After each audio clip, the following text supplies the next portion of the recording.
Hello, hello. Welcome to Cooking with Love. I went to the store the other day, and because of the pandemic, I couldn't find any butter at all. But then I looked up and I saw a ton of heavy whipping cream, and I said, I know just what to do with that. I know how to make butter at home, and so today I'm gonna show you how to do the same thing. We're really gonna be making whipped cream here, and then over whipping the cream. Do you remember when someone taught you to make whipped cream? They said, don't overdo it or it will turn into butter. Well, that's exactly what we're gonna do. We're gonna go too far with it. Now, the cream's in there, lock it, and I'm gonna put it on high just as though I were making whipped cream. And we're gonna let it go for about 10 minutes. I'll check in with you along the way. Okay, we've made some good progress here, and I'm gonna take a look. As you can see, the butter is starting to separate from the buttermilk, and so we're gonna start splashing a lot more.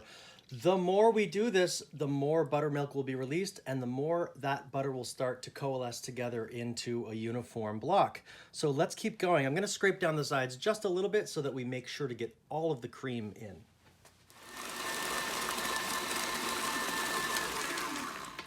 I heard the sound change, and that means that the texture's changed inside. If we take a look, we can see that we now have two very distinct phases. We've got the butter, and then we've got the buttermilk in the bottom.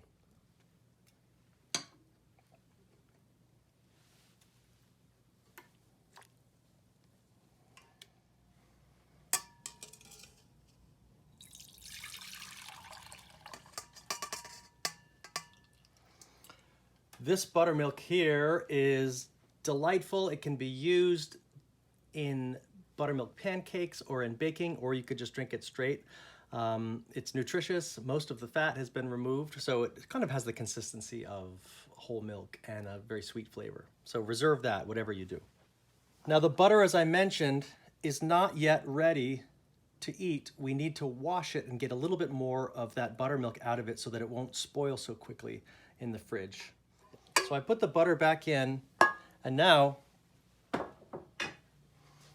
I'm going to add ice water and continue the process. The ice water will wash out the remaining buttermilk in the butter. Then we can pour that off and have a more refined product. Now this doesn't need to go for very long.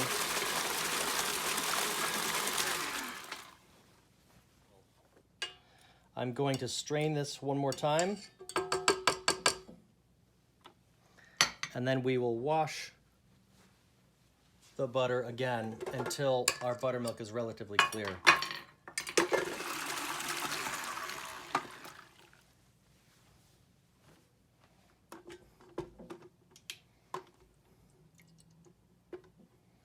Now at this point you can see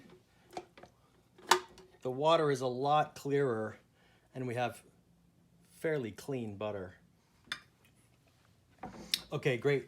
Now you just add salt to taste. So I'm gonna put some of these crystals in here, mash,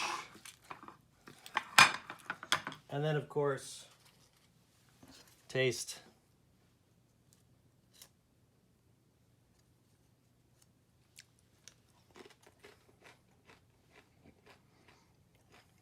It's fantastic. Homemade butter.